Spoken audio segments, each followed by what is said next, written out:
के अंदर ऐसी प्रॉपर्टीज हैं और साथ फाइबर की अमाउंट मौजूद है जो हमारी गट को रेगुलेट और सबसे जरूरी चीज गट का एसिड बैलेंस करने में हेल्प करती हैं। अब पता है गट के मसले होते क्यों हैं? गट के मसले तब होते हैं, हमारी जो गट है ना उसको होना चाहिए 80% अल्कलाइन और 20% acidic, but we do it opposite. जब हम रिफाइंड कार्ब्स का ज़्यादा इस्तेमाल करते हैं, जब हम सलाद नहीं खाते, फाइबर नहीं खाते, वो तमाम चीज़ें जो ज़्यादा भुनी हुई हैं, पकी हुई हैं, वो हमारा एसिड बेस बैलेंस खराब कर देती हैं। वो क्या करती हैं, जैसे हमें 80% एसिडिक कर देती हैं, 20% अल्कलाइन, तो जिसकी वजह से क्या होता है, हम जो भी चीज खाते हैं वो एसिडिक होती जाती है और हमें हर खाना खाने के बाद ऐसे लगता है कंजेशन हो रही है, और फिर हम फटाफट क्या करते हैं, एक पिंक रंग का सिरप या सफेद रंग का साशे कहते हैं 2 मिनट में घोलें और पी लें। अब उससे क्या होता है कि एंटासिड्स जब हम लेते हैं गट और कंप्रेस हो जाती है और आपका खाना डाइजेस्ट होने में और टाइम लगता है। इसको न्यूट्रलाइज कैसे न्यूट्रलाइज किस तरह किया जाए, और मैं नेचुरल टिप्स देती हूँ कि किस तरह आप अपनी गट को रेगुलेट कर सकते हैं। एक तो सबसे पहली चीज ये कि आपने कोशिश करनी है कि प्रोबायोटिक्स का इस्तेमाल और फाइबर का इस्तेमाल एश्योर करना है। वो कौन से? हाँ, सबसे पहली चीज ये है कि आप दही का इस्तेमाल करें, चिया सीड का इस्तेमाल करें, उसके साथ साथ सिनेमन स्टिक, जिंजर और लेमन, ये तमाम ऐसी प्रॉपर्टीज रखने वाले हैं। गट हेल्थ के लिए ना हमारी अम्मी हमें टमाटर कच्चे वो खिलाया करती थी, वो कहती थी थोड़ा सा टमाटर खा लो कच्चा, फिर खाना खा लो, तो वो काट के ना ऐसे ही सादे रख देती थी, कोई सलाद में, इसमें ऐसे नहीं, कच्चे टमाटर। अम्मी कहती थोड़े से खा लो, तो उसके बाद जो खाना खा लो, खाने के पहले।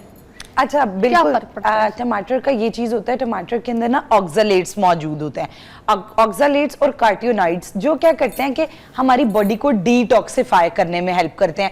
अक्सर वो लोग जिनका वेट स्टक हो जाए, स्टमक में तेजाबियत ज्यादा हो जाए, तो अक्सर कहा जाता है टमाटर का इस्तेमाल किया जाए, तो टमाटर वाकई उस हवाले से इसमें बहुत हेल्प करता है। ना सिर्फ टमाटर बल्कि खीरा, केल, कद्दू, लौकी, ये कुछ ऐसी सब्जियां हैं जो हमारी गट के ऐसे आपके पेट से क्रैम्प्स नहीं जा रहे, आपके पेट में दर्द हुई जा रही है, आपको पेट खराब हुआ है, सिंपल 2 लौंग के दाने लेके उनको चबा लें। सादे? हाँ, सादे 2 लौंग के दाने लेके उनको चबा लें। आप देखिएगा विद इन 1 आवर एक तो आपका डायरिया रुक जाएगा, जो क्रैम्प्स पड़ रहे हैं वो बिल्कुल ठीक हो जाएंगे।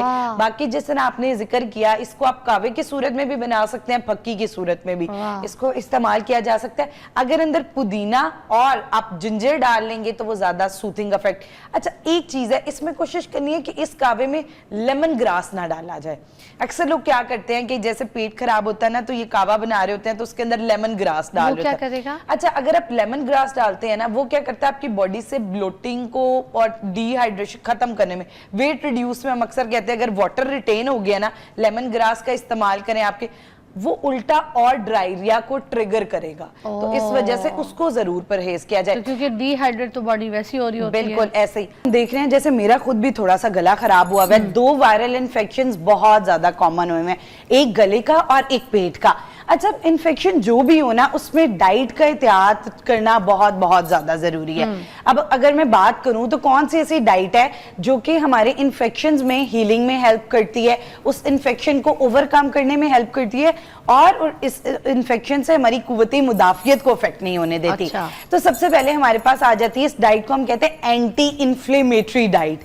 वो डाइट जो जिस्म के अंदर इन्फ्लेमेशन को काम करती है और इम्यूनो बूस्टर के तौर पे काम करती है। अगर मैं बात करती चलूं तो इस डाइट में हम मोस्टली क्या करते हैं कि कहते हैं कि एक तो आपने हाई प्रोटीन का इस्तेमाल करना है। हाई प्रोटीन जो है वो हीलिंग में हेल्प करती है, तो उसमें ये हो सकता है कि आप चिकन की यखनी ले सकते हैं, मटन की यखनी ले सकते हैं, बीफ की यखनी बना के इस्तेमाल कर सकते हैं। उसके तो बरसात के मौसम में तो हमें लोग कह रहे थे कि आपने गोश्त का इस्तेमाल नहीं करना है क्योंकि गोश्त। अच्छा, गोश्त का इस्तेमाल सिर्फ आपने अगर अनकुक्ड गोश्त है या ठीक तरह राइटली कुक्ड गोश्त है उसका आपने गोश्त का इस्तेमाल, लेकिन अगर कुक बिल्कुल ठीक है और अच्छे तरह से वो टेंडर किया गया तो आप गोश्त का इस्तेमाल कर सकते हैं। हाँ, एक्सेस अगर आप गोश्त का इस्तेमाल इस मौसम में करेंगे, चूंकि डिहाइड्रेशन बहुत ज़्यादा हो रही है और वेदर इस तरह के बरसात का जिसमें पेट खराब होने का चांसेस, इसलिए एक तो मीट भी और बाकी भी तमाम अनकुक्ड खाने अवॉइड करें, जैसे बाहर की सलाद हो गए, घर में भी अगर आप प्रॉपर्ली अपना जो वेजिटेबल्स हैं उन्हें प्रॉपर वॉश नहीं करेंगे और वो सैलेड नहीं बनाएंगे तो ऑब्वियसली आपका स्टमक और ये सारी चीज़ें ख़राब हो जाएंगी। अच्छा, उसके बाद आम इंसान के लिए अगर उनको कोई भी इन्फेक्शन हो गया गले का, पेट का, 3 चीज़ों का ख्याल रखना है, खट्टी, ठंडी और चिकनाई वाली चीजें। ये बिल्कुल आम जुबान में मैं बिल्कुल इसलिए कह रही हूं ताकि तमाम समझने वाले से फॉलो कर सकें। ठंडी चीजों से मुराद कि कोई भी ऐसी चीज जिसका एक तो कूलिंग हाइड्रोइड इफेक्ट हो, यानी वो चीजें जिनकी तासीर ठंडी है, उन चीजों को अवॉइड किया जाए। उसके बाद दूसरी चीज़ है चिकनाई वाली चीज़ें। अब जैसे चावल है, बहुत सारी चिकनाई वाली चीज़ें होती हैं, तली हुई चीज़ें, खाने में बहुत ज़्यादा तेल, वो आपकी इन्फ्लेमेशन को इंक्रीज़ करता है। उसके बाद जो थर्ड मैंने चीज़ का जिक्र किया वो ये है कि आपने कोशिश करना है कि खाने को प्रॉपर पका हुआ, प्रॉपर वेल कुक्ड और उसके अंदर ऐसी एंटी इन्फ्लेमेटरी प्रॉपर्टीज हो। अब अपने आम खाने के अंदर आप एंटी इन्फ्लेमेटरी प्रॉपर्टीज किस तरह पैदा कर सकते हैं?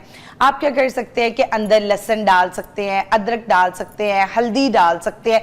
ये तमाम ऐसे फूड्स हैं जो एंटी इन्फ्लेमेशन का काम करते अच्छा, हैं। लोग स्टेक खाने जाते हैं, ठीक है, बड़े रेयर, मीडियम और वेल डन, इस तरह से 3 कुछ डिमांड करते हैं। अब ये रेयर और जो मीडियम होते हैं वो पूरे ऊपर से तो बस कुक हो जाते हैं, अंदर से तो कच्चे होते हैं। बिल्कुल। तो फिर ये नहीं तबीयत खराब करते? बिल्कुल, ये इस मौसम में ये बहुत ज्यादा आपकी गट को अफेक्ट करते हैं, तो इसलिए कोशिश ये करनी है कि इस मौसम में इस तरह के रेयर कुक जो है उन स्टेक्स को अवॉइड किया जाए, बल्कि well cooked soft tender meat, वो भी क्वांटिटी का ख्याल रखते हुए कोशिश की जाए कि 60 ग्राम से ज्यादा आप नहीं दिन में इस्तेमाल करें।